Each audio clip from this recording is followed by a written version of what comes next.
Why did he tell? What made Jesus stop everything? What made him stop and say, let me tell you a story. The kingdom of heaven is like.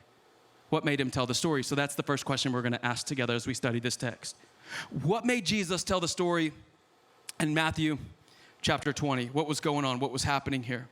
So a little bit of context right here. Matthew chapter 20, we start in the first verse with the story, but you got to back that thing up biblically.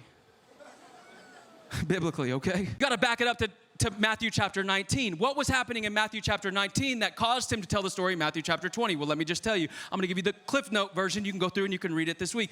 Matthew chapter 19 there's a story in there towards the end, and it's a story about the rich young ruler. Maybe you're familiar with this story. What happens is this rich young ruler, like he'd be successful, an influencer. What happens is he walks up to Jesus and he's like, yo, Jesus. He says, good teacher. And Jesus is like, good teacher? Who's good other than God? And he's like, well, aren't you God? He's like, Jesus, like, go ahead. He's like, good teacher, what must I do to inherit the kingdom of God?